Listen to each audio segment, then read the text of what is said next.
My girlfriend erupted into laughter right in front of both our families the moment I knelt down to propose. Dot, I didn't say a single word back to her. I simply stood up, Thing. closed the rings box, and walked out of the restaurant into the night air without looking back. UD. She later branded me as delusional and sent a barrage of messages demanding that I apologize for embarrassing her in front of her friends. But by the end of that same weekend, Usen. the hidden truth about her secret affairs and her calculated schemes against me had completely shattered her carefully curated image. Hey Reddit, I'm Daniel, I'm 32 years old, Theme.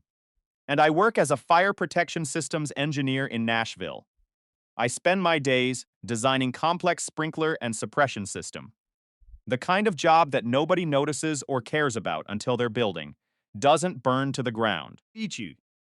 I had been with this woman for 3.5 years, feeling like I had my life on track with a steady career and decent savings. Turns out, I was never a partner, I was just the placeholder. Her name was Claire, Eaton's tailgate.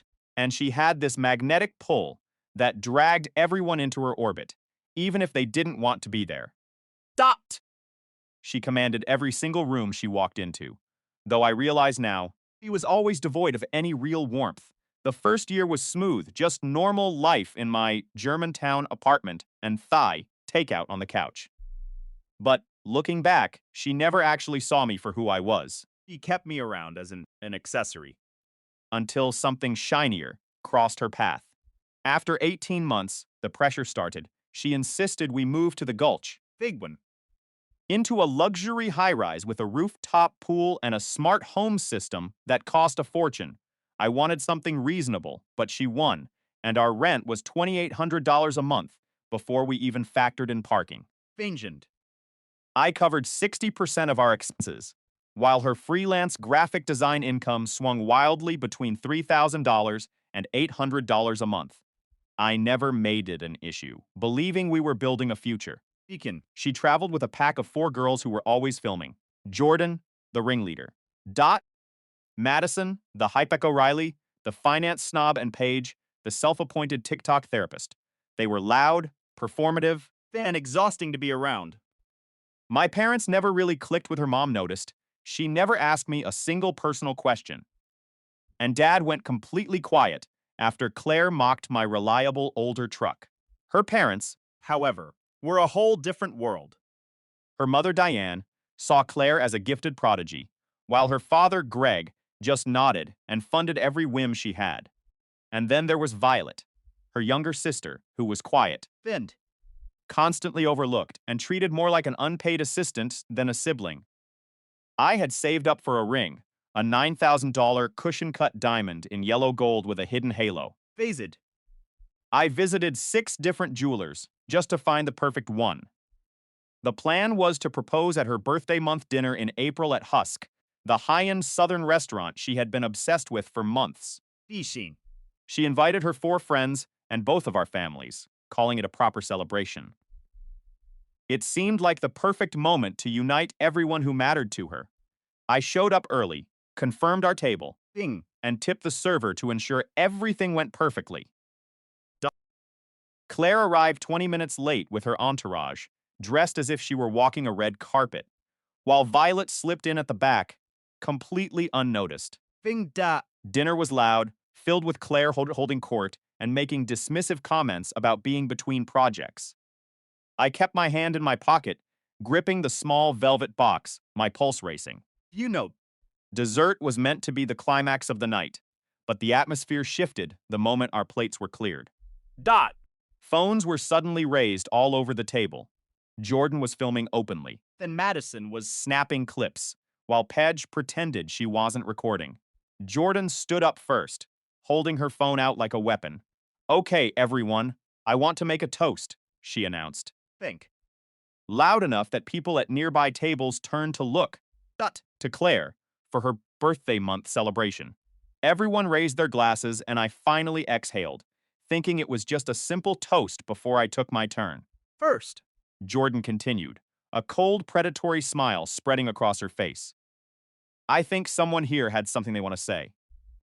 Daniel, you've been looking nervous all night, So why don't you share what's in your pocket? My stomach plummeted to the floor, and the entire table went deathly silent.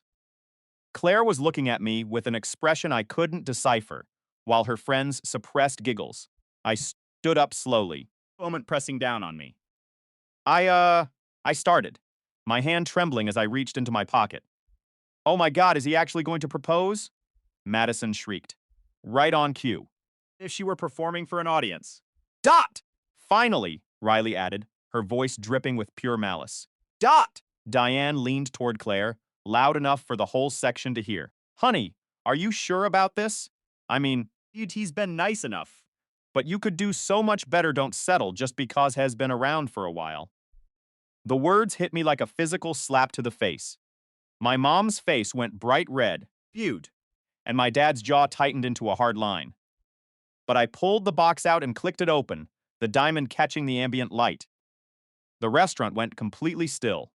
Before I could utter a single syllable of my prepared speech, Claire let out a sharp, mocking, laughed the kind you'd give to someone you found absolutely pathetic. Look at this guy, she said, Projecting her voice so the entire room could hear. he actually thinks I'm going to marry him. Jordan's camera didn't move, capturing every second of my humiliation.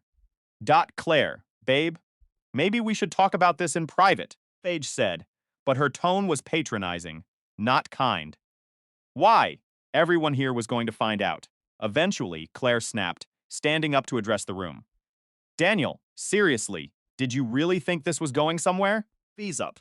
Look around you. You can barely afford the rent in this neighborhood without stressing for weeks.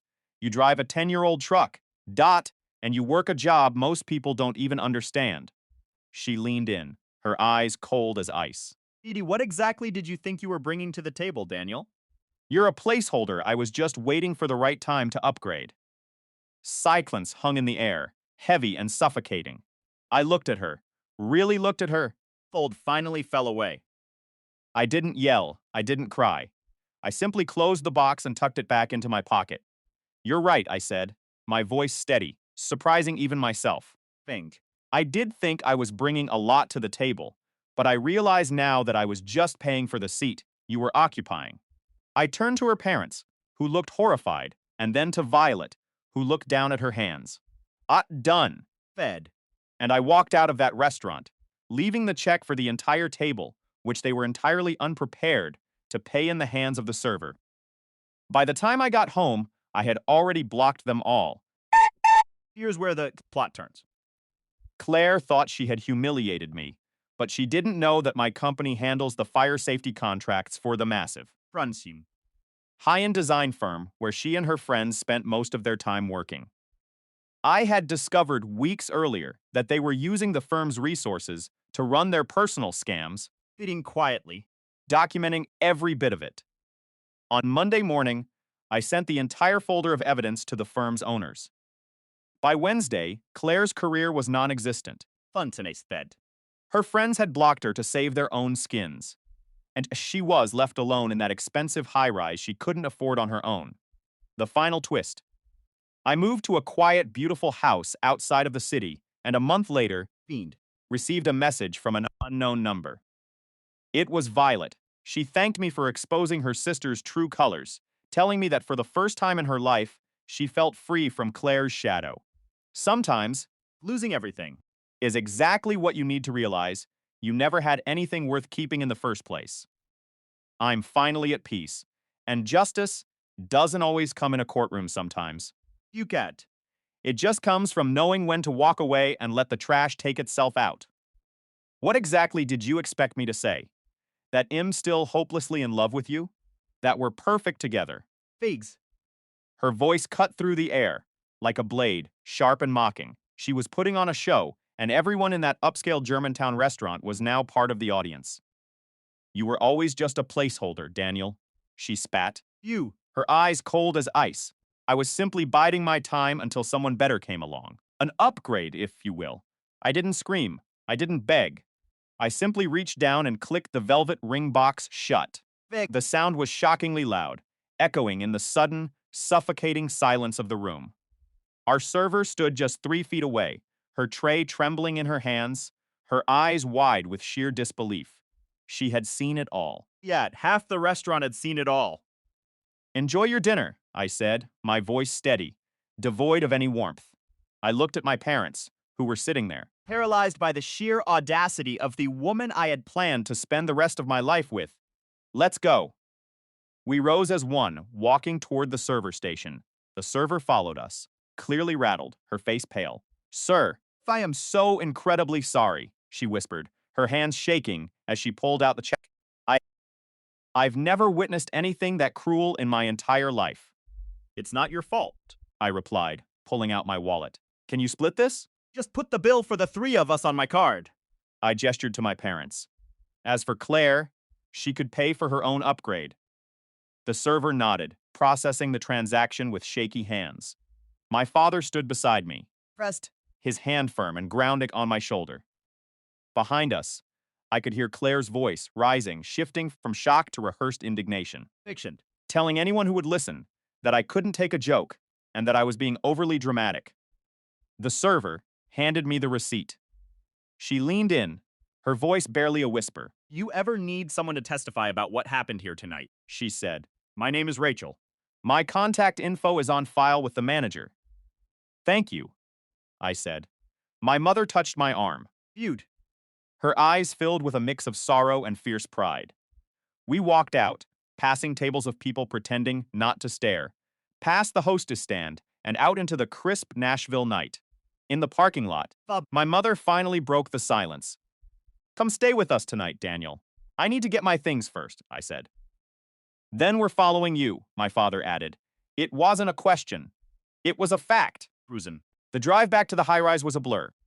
My phone was vibrating incessantly texts, calls, voicemails, digital barrage of chaos. I didn't look at a single one. When we arrived, the apartment was dark. Fiend. Claire was still at the restaurant, likely busy turning her public betrayal into a social media narrative. I didn't waste a second. My father grabbed my work gear and clothes. Fact. My mother packed the essential bathroom items, my parents' photos, the few books I actually cared about. 40 minutes, 3 trips, 3.5 years of us reduced to the contents of my truck. Everything we had bought together. The designer furniture, the fancy dishes, the smart speakers, that ridiculous 600 espresso machine. I took only what was minimi tools, my gym bag, my hard hat, my safety vest. Vision. Before leaving, I did one final sweep. I removed my access from the smart home systems, changed every single password, and took screenshots of a month's worth of texts, rent demands, and cruel financial complaints. I saved everything to the cloud. Then I sent one final message. Do not contact me again. I muted her number. Instead of blocking it, I wanted clean, undisturbed evidence. No noise, just the truth. Thing. My parents followed me to an extended stay hotel in Brentwood. I didn't sleep a wink at 3 a.m. I finally turned my phone back on. 87 texts, 32 missed calls, mostly from unknown numbers. Feg. I screenshotted every single one, backed it up, and then blocked her entire social circle. The next morning, I went on the offensive. I called my landlord, signed off on the lease. Paid the rent through the end of the month. Claire could figure out how to cover $2,800 a month on her own. Then I went to the bank, split accounts, revoked access, changed every password. Thing. My dad stopped by the hotel at noon with coffee and breakfast sandwiches. Your mother wants to know if you need anything, he said, sitting across from me. I need a new place to live, I said. Take your time. Hotel is paid for 2 weeks. Don't rush into anything. I'm not going to hide, Dad. He looked at me for a long, heavy moment. Good. You shouldn't, but you need to be strategic. You need to be smarter than her. Ian. Her parents were there. Her friends recorded the whole thing. This is going to get messy, Daniel. You need to document every single interaction, every message, every threat. Don't respond. Just archive it all. Thinks. Going to try to walk this back. I think's going to try to rewrite history, he said. And when that fails, she's going to panic. People like that don't handle losing control very well. He was right. Bang. By Monday morning, the campaign of defamation had begun. Jordan had posted a story on Instagram. Ryan from work called me, his voice strained. Dude, you need to see this, he said. Fees. Telling everyone you proposed out of nowhere. That you'd been harassing her for months, and that she had to reject you publicly because you were unstable in private. My jaw tightened until it ached. That's a complete lie. Prub. I know it's a lie, but it's gaining traction. Her friends are all over the comments, backing her up there, painting you as a desperate, controlling stalker. Send me the screenshots, Ryan. He did. Every post, Fune. every comment from Madison, Riley, and Pajal coordinating the same twisted narrative. Claire wasn't posting herself, but she was liking every comment that cast me as the villain. I saved it. All. Then, Floor dropped. out from under me. My work email pinged. A message from HR requesting an emergency meeting. Mark, what is going on? I asked, as soon as I reached my boss. Figit. Someone sent an anonymous email to HR, and the partners, he said, looking grave. They claimed you've been volatile, aggressive, and mentioned that public incident over the weekend. They're concerned about the company's reputation. He'll be there. In 30 minutes, I said, and I'm bringing proof. I walked into that boardroom with a binder. Printed screenshots of every text from Claire demanding money. Printed logs of the calls from that night. Ew. Evidence of the coordinated social media smear campaign. My boss and the HR director sat across from me. Daniel, the HR director began, we received a series of serious allegations. I didn't let him finish. Slid the folder across the table. Here is what actually happened. I walked them through the timely Nethi proposal, the premeditated public humiliation, the social media attack, and the anonymous tip-off. Sent the email? Mark asked. I looked at the folder, then back at them. I have a very good idea, I said, and I have the digital trail to prove it. The tables were turning. The placeholder wasn't the one who was going to fall. The hunt for justice had only just begun. Hey, Reddit, welcome back. I am standing here, staring at my phone, Fuse them. wondering how my life turned into a twisted game of cat and mouse. The public humiliation, the viral recording, that coordinated social media attack, it was all designed to break me. Then came the anonymous emails. Clear retaliation for things I hadn't even done yet. Do you know who sent these? Mark, my manager. Ask me during our meeting. I sighed, rubbing my tired eyes. I have a pretty good guess, but proving it is another story. I replied. What I can prove is that my ex-girlfriend and her inner circle are actively harassing me, and it's bleeding into my professional life. The ex-director sat across from us, reading through my documentation slowly. Fumed up. She looked up, her expression grave. We need you to file a formal complaint regarding this harassment immediately, she said, her voice firm. If any of these individuals reach out to you again, Them to contact anyone at this office. you notify us the moment it happens. Already ahead of you, I said.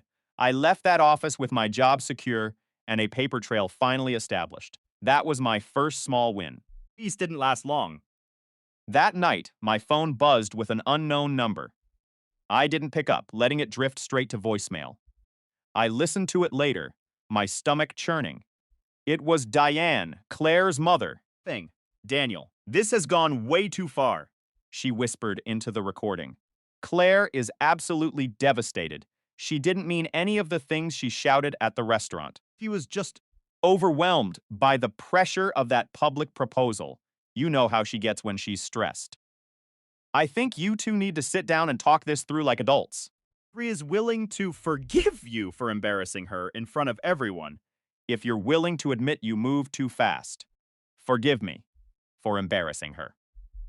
I saved the voicemail, but I didn't call back.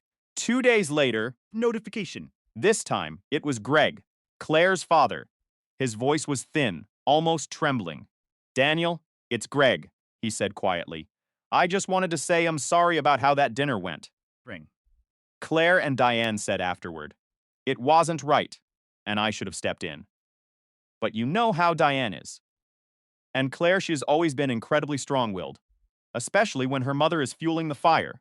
You. Not making excuses, but I wanted you to know that not everyone in the family felt that spectacle was okay. But I can't. I can't go against them, Daniel. I hope you understand, and I truly wish you the best. Dinged. I saved that one too. Not because I intended to use it, but because it confirmed everything I already knew about that house of cards. Greg saw the rot. He just lacked the spine to ever do anything about it. Found a quiet apartment in East Nashville shortly after.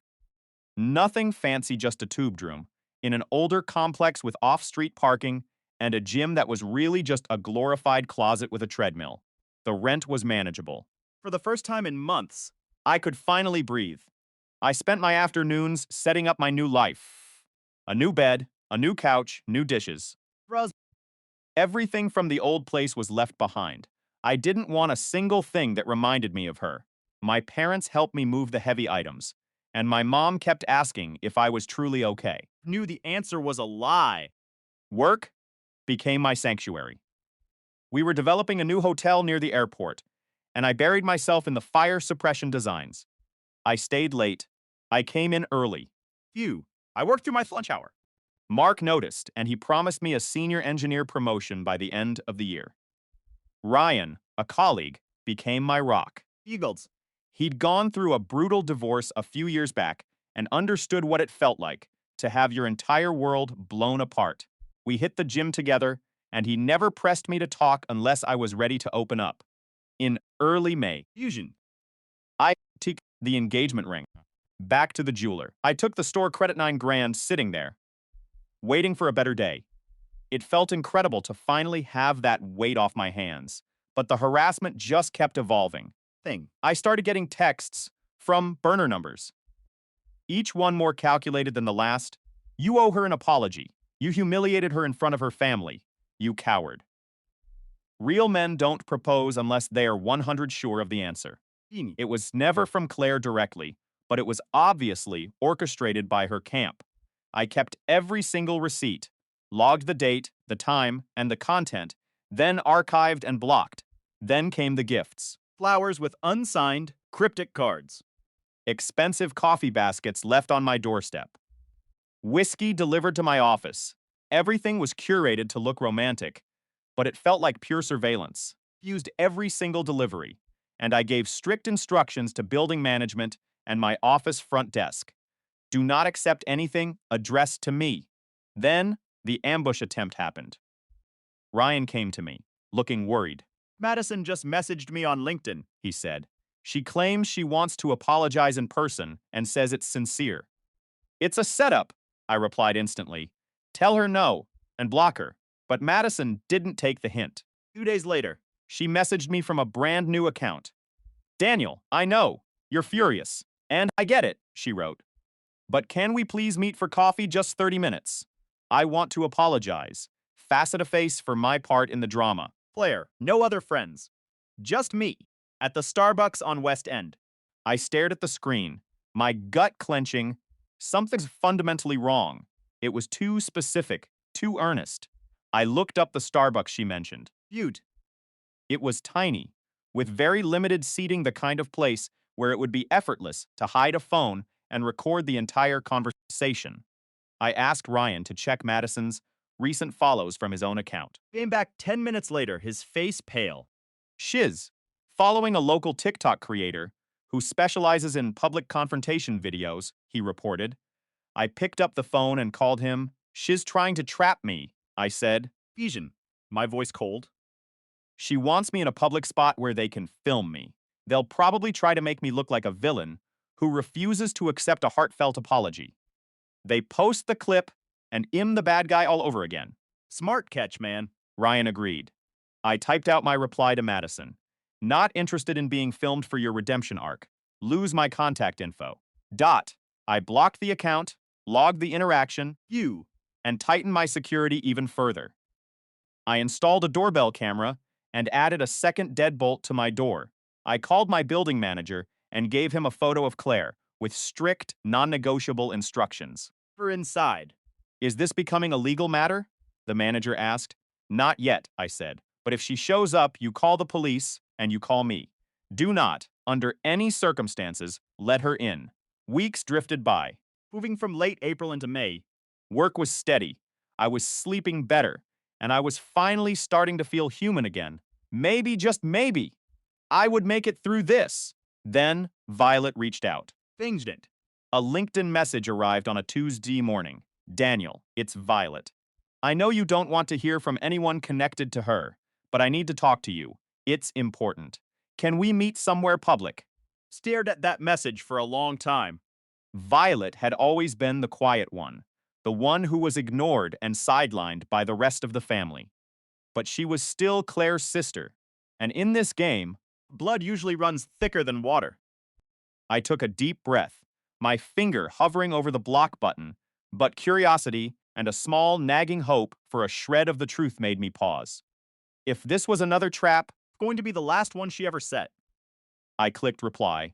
I'm listening, I typed. But it will be on my terms. Hey, Reddit, can we meet somewhere public? I stared at that message on my phone for a long time, Thumb. hovering over the screen. Violet had always been the quiet one, the invisible sister in the family, usually ignored or sidelined by Claire and her parents. But she was still Claire's sister, and in my current state, Fierce. paranoia was my only constant companion. Could this be another setup? A trap designed to pull me back into their twisted theater? But there was something about the tone of the message. She didn't say a word, she just pulled her phone out and slid it across the table. The screen was open to a group chat titled Operation Upgrade. Reddit, she commanded softly. Farted scrolling. And with every swipe, my stomach twisted into a tighter knot. The chat dated back 3 months. It was all there. Jordan, Madison, Riley, Paige, and Claire. Few. They weren't just chatting. They were choreographing my destruction. They planned exactly how Jordan would mock the proposal, how Madison would laugh on cue to make me look like a fool, Fusant. and how Podge would offer fake sympathy while filming the whole train wreck. Every beat was scripted, every humiliation calculated. But that wasn't the worst part. I kept scrolling, and I found the reason for the purge. Bennett. The messages weren't just about me, they were about a guy named Kenton Older, established brand consultant. Claire had been seeing him for 2 months while we were still together. The entire group knew, Finned. and they were covering for her, deleting tags, making up excuses, and silencing anyone who dared to speak. Humiliation wasn't just a cruel whim. It was a scorched earth policy to clear the path for Kent without Claire ever having to be the bad guy. I looked up, my voice cold. Why show me this, Violet? Why now? Wrong, she said, her voice cracking.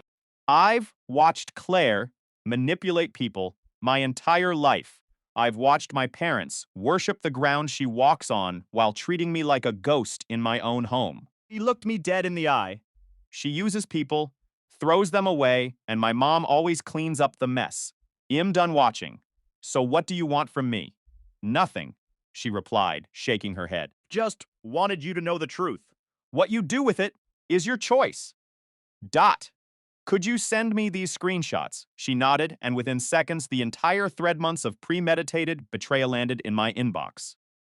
One more thing, He added. her voice dropping. Kent dumped her last week. Once the viral video went public, he panicked, said he couldn't be associated with that kind of toxic drama. She let out a hollow laugh. He blocked her, Daniel. Fuse. Desk split. She needs you back. Because her clients dropped her once she became a liability. She thinks if she can drag you back into her web, she can spin the whole story as a misunderstanding to save her reputation. Stable. Violet warned, standing up to leave. If she finds out I talked to you, it'll be World War. But I'm done living in her shadow. I didn't say goodbye. I went straight home. Forwarded every file to a secure cloud server. And created 3 separate backups. Then I called Ryan. I needed a witness. Someone who could confirm I hadn't lost my mind. Ryan arrived an hour later. He read through the thread on my laptop. His expression shifted from confusion to pure, unadulterated disgust. This is insane, he muttered. They planned every single word. And the cheating? He asked. Bird. Looking at the timestamps. For 2 months, I confirmed. We spent that night drafting a detailed log, Ryan acting as a witness to the digital trail. We took photos of everything for metadata proof, and the next morning, Picked. I was sitting in a lawyer's office, showing him the conspiracy.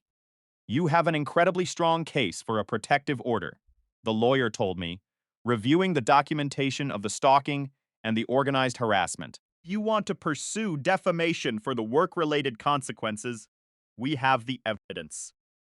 I don't want their money, I said, my voice steady for the first time in weeks. I just want them to disappear from my life. Paperwork was filed on a Friday, And the court set the hearing for 2 weeks out. Claire was to be served by Monday. I spent the weekend on high alert securing my digital footprint. and informing my building management that a trespasser was expected. Monday morning, the call came in. She had been served at her parents' house. According to the process server, he opened the door, read the papers, and immediately descended into a screaming tantrum, with her mother shouting in the background about how this was all just a misunderstanding. By Monday afternoon, Bing, my doorbell camera pinged. Claire was standing in the lobby, staring into the camera lens with wild, desperate eyes. Daniel, open the door, she yelled into the intercom. We need to talk about this protective order. Being crazy. I just want to explain. The building manager hit the intercom button. Ma'am, you are not permitted on these premises. Leave now, or the police will be called. She refused to leave, Bean. sobbing in the lobby and telling anyone who walked by that her ex was stalking her. When the police arrived, they didn't buy the act. They reviewed the lobby footage, saw her refusing to vacate, gave her a formal warning, Escorted her out. violation number 1. Tuesday, she tried a new tactic. She showed up at my office building, forcing the receptionist to call security. I came downstairs, phone recording, ready for the performance. Daniel. Please, she cried as soon as she saw me, reaching out a hand. This was a huge mistake. I was hurt, and I said things I shouldn't have. But we can fix this. I didn't blink. You've been served with a protective order. Claire, you are violating it by being here. That's ridiculous, she shrieked, her mask slipping to reveal the cold rage underneath. I'm just trying to talk. Security stepped in, flanking her. Ma'am, This is a private office building, and you are trespassing. leave now, or we are placing you under citizen's arrest. She looked at me, tears streaming down her face. But there was no warmth in her eyes, only a terrifying, Operation.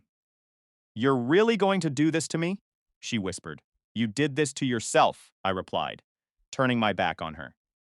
Security walked her to the curb, and I filed the second police report, From site. attaching the video evidence. Wednesday was supposed to be quiet, but in the world of Claire, silence was always the prelude to a storm. Have you ever been so confident in your cruelty that you thought you were untouchable? Vildet. Claire certainly did. She thought she could turn my life into a public joke, orchestrate a viral moment of humiliation, and walk away with her reputation spotless. She didn't count on one thing. Fade. I wasn't. Just a partner. She was discarding. I was the one keeping the receipts. When the dust settled, she wasn't the one holding the gavel. She was the one facing the consequences of a life built on manipulation. The aftermath of that disaster at the restaurant. Was supposed to be my breaking point. Instead, it became my awakening. Claire, along with her friends Madison, Riley, Jordan, had orchestrated a symphony of malice. Fade. They wanted me gone, but they wanted the spectacle even more. But as the days ticked by, the cracks in their fortress began to show. Riley was the first to fold. She called me from a burner phone, terrified that the legal fallout would ruin her finance career. Daniel, I'm out, she whispered, her voice trembling. I have the group, chat logs, the planning notes, the timeline. I'll give it all to your lawyer. Just keep me out of it. She wasn't seeking forgiveness. She was seeking self-preservation. I took the evidence. Then came the second violation. It was a quiet Wednesday afternoon when the building manager called, His voice tense. Daniel, your ex is in the lobby with her mother, Diane. They're refusing to leave until they speak with you. I arrived to find the police already dealing with them. Claire looked indignant, Finged. clutching an envelope as if she were the aggrieved party. I'm here to return your money, she announced to the officer, completely ignoring the protective order that barred her from even being within 100 yards of me. For I don't want it. I told the officer, staring directly at Diane's furious red face. She is in direct violation of a court order. I want this documented, as the officers cuffed the situationing her for the violation and Fanning her mother from the property. I took the envelope just to ensure they had no excuse to return. Inside was a check for $10,000 and a handwritten note from Diane. It was a bribe. Fees what don't the Pete. They wanted me to publicly claim the restaurant incident was a mutual misunderstanding to save Claire's career. They actually thought I would sell my dignity for a price tag. The game got darker. Jordan, another member of their inner circle, reached out with an ultimatum. She sent me an email claiming to have the high-definition footage of the entire proposal disaster from every angle. Drop the protective order, she wrote. Finn, clear Claire's name, or this goes to TikTok. Where it'll live forever. She thought she had me cornered. She thought that fear would make me compromise my integrity. She forgot that in the age of digital footprints, Extortion is just another form of evidence. I forwarded the email to my lawyer. He didn't even blink. She's an idiot, he said. She just handed you a criminal charge on a silver platter. We sent it to the police. Affection. And by that evening, Jordan had deleted every social media account she owned. The silence that followed was deafening. The day of the hearing arrived. The courtroom was cold, clinical, and quiet. Thanks. Claire sat with her parents and an expensive lawyer, looking like a woman who had never been told no in her life. My lawyer laid out the timeline. The affair, the pre-planned humiliation, the fake friends, the witness statements, and the evidence of the escalating harassment. When it was Claire's turn, her lawyer tried to play the bad breakup card. The judge wasn't having it. He looked over his glasses at Claire. Mrs. Claire, humiliating your partner of 3 years in front of his family was funny. She hesitated, her composure finally shattering. It wasn't meant to hurt him, she stammered. It was just an operation, a game. Fishy. The judge looked disgusted. I've sat in this chair for decades, and this is one of the most calculated, malicious displays of human behavior I've seen in a domestic setting. Fiction. The judge didn't just grant the protective order, he tightened every bolt. Bought 2 years. Minimum 100 yards. Zero contact, not from her parents, not from her friends. If a single message, single social media mention, or a single unauthorized appearance occurred, she would face immediate jail time. As I walked out of the courthouse, I didn't feel a surge of triumph, but a profound, heavy sense of peace. Fainted. They had tried to write the ending to my story, hoping to leave me as a punchline. Instead, they wrote their own downfall. The security cameras, the police reports. First, the truth was Just a concept, it was a file folder 3 inches thick. I stopped at my car and looked at the blue sky. The operation was over. And for the first time in months, I wasn't looking behind my shoulder. I was looking forward. Justice isn't always loud sometimes. It's just the sound of a closing door that you never have to open again. The judge's voice was cold, echoing through the courtroom like a gavel striking iron. The protective order is grant of 100 yards. No direct or indirect contact. No social media. Violation results in immediate arrest. I looked at Claire. She looked back with eyes that held no remorse, only a chill-in calculated emptiness. I thought the nightmare was finally buried in the archives of the court. I was wrong. Some people don't just walk away when the world stops revolving around them. They burn the whole house down just to feel the heat. Life had finally shifted into gear after the trial. By June, Hotel project was a massive success. Mark, my mentor, pulled me into his office the morning after the final inspection. His grin told me everything before he even opened his mouth. The partners saw the final numbers. Fingshi, he said, leaning back. You're being promoted to senior engineer, effective immediately. It was a 20 raise, a corner office, and my own team to lead. It wasn't just about the money. Validation that my work stood tall, even when my personal life had been shredded to pieces. By July, it moved into a place in Brentwood, a real apartment, with security cameras and a quiet balcony. In August, Yelden, I met Heather. She was a surgical nurse, recommended by Ryan's wife, and she was the opposite of the chaos I'd escaped. She was calm, professional, and drama-free. For the first time in months, I slept through the night. Thought. I had finally escaped the gravitational pull of Claire's toxicity. But September turned to October, and the air grew thin with a storm I didn't see coming. Violet called me on a Tuesday, her voice barely a whisper, Faking with genuine terror. "Daniel, you need to be careful," she said. "Claire isn't okay. She's spiraling," her mother. "Diane is pouring gasoline on the fire, Telling her, that you're just playing hard to get, and that if she forces your hand, you'll fold." I felt a cold shiver crawl up my spine. "If she steps near me, she goes to jail, Violet," I replied, Fengxi. trying to sound firm even though my heart was racing. "She doesn't care anymore," Violet choked out. "She thinks this is a movie, and Shez writing the script." Friday afternoon sun was fading behind the parking garage when I saw it. A flash of white against the gray concrete. I stopped dead in my tracks. Claire was standing right next to my truck, dressed in a full-length, Intricate white wedding dress. She held a bouquet of wilting roses in one hand. Her makeup was smeared, and her eyes were wide, manic, and reflecting a reality that didn't exist. "Daniel?" she chirped, He's fair. a smile plastered onto her face that didn't reach her eyes. "I've been waiting, I'm ready now." I pulled my phone from my pocket and hit record.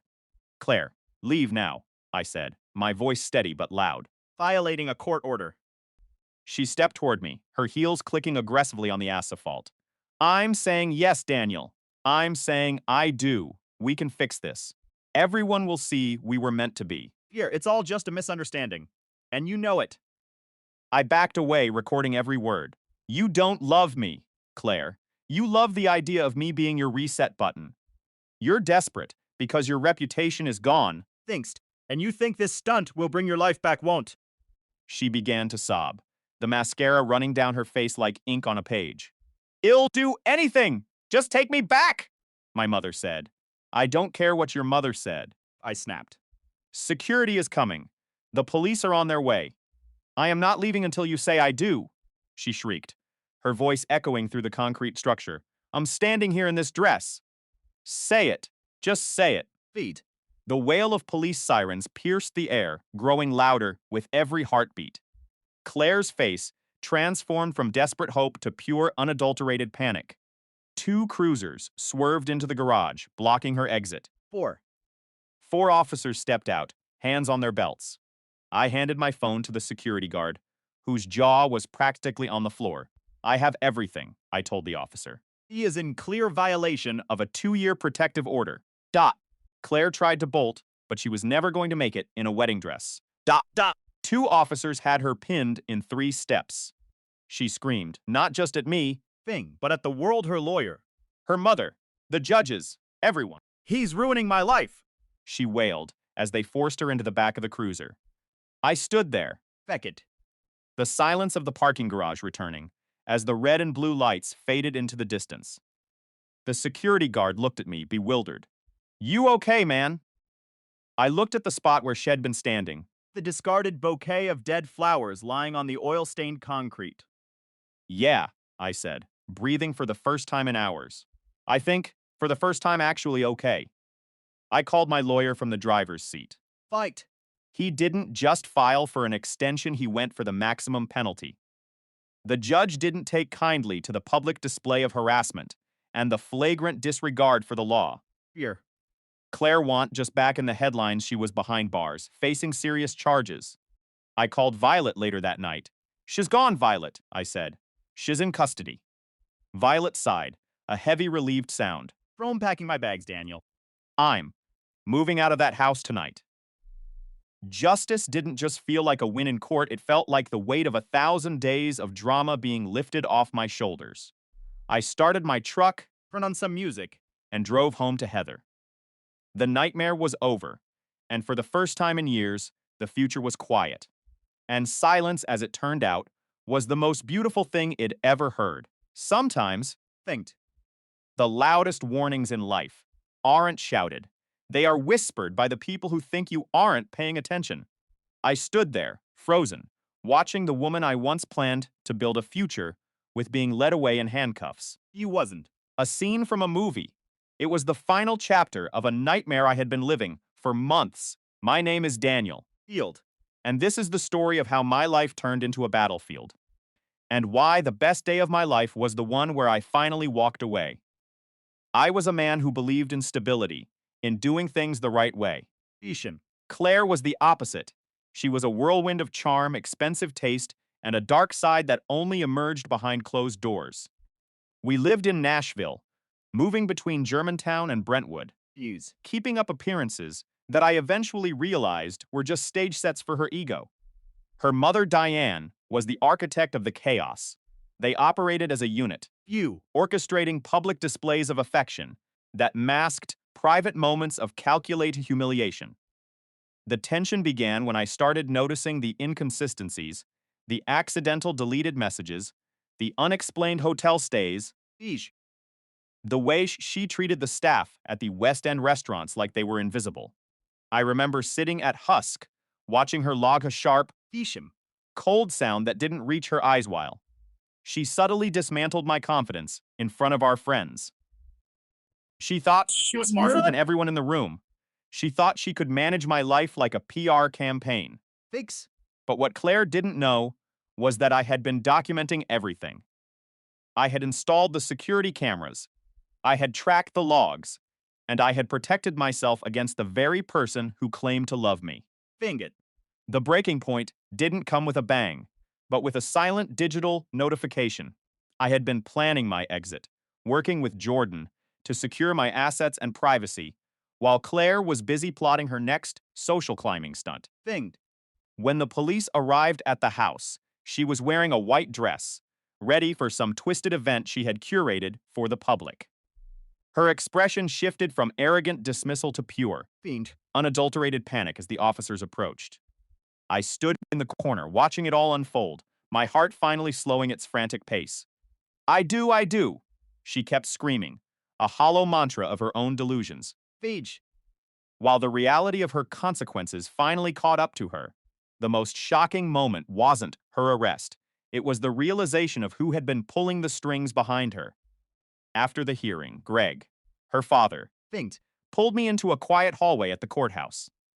I expected him to defend her, to beg for leniency, or to blame me once again. Instead, he looked at me with eyes that had aged a decade in a matter of weeks. Fiendsy. I should have spoken up at that dinner months ago, he whispered, his voice trembling. He confessed that he had known about their manipulative nature for years, but he had been too afraid to challenge them. That was the moment. I realized I wasn't just escaping a partner. I was escaping a legacy of toxic behavior that had been rotting their family from the inside out for years. The judge was relentless. Beauty. Mental health struggles do not excuse calculated stalking, the court ruled. 6 months of probation, mandatory evaluation, and a 5-year protective order. Claire was stripped of her reputation and forced to move to Atlanta, Fington. a city where she would have to start from zero without her mother's interference or my resources. Diane tried one last desperate maneuver, reaching out to Heather on Facebook with some pathetic, Manufactured story about my character. one cease and desist letter later. The silence from their end was deafening. Life has a way of balancing the scales when you stop trying to fix the broken pieces of others. Film project I worked on won an award, and I finally got the promotion I had been working toward for years. Violet, my sister, has cut all ties with them and finally found her own peace. Ryan and I still hit the gym. Become an unspoken rule. We never mention Claire's name. It's like she never existed. Sometimes, when I'm sitting in my new place, I look back at that night at Husk the way she looked, Feud. the way she talked, and I realized that the best thing she ever did for me was show me exactly who she was before I made the mistake of marrying her. I dodged a bullet, and the trash. Well, the trash really did take itself out. You. Guys, we are so incredibly close to hitting that 100,000 subscriber milestone on this channel. It's been a long journey, and sharing these stories wouldn't be possible without your support. If you haven't subscribed yet, You. Please take a second to hit that button. It truly helps us continue to bring you these real, raw, and unfiltered stories. Thanks for being part of this community and helping make this dream a reality. I'll see you in the next one.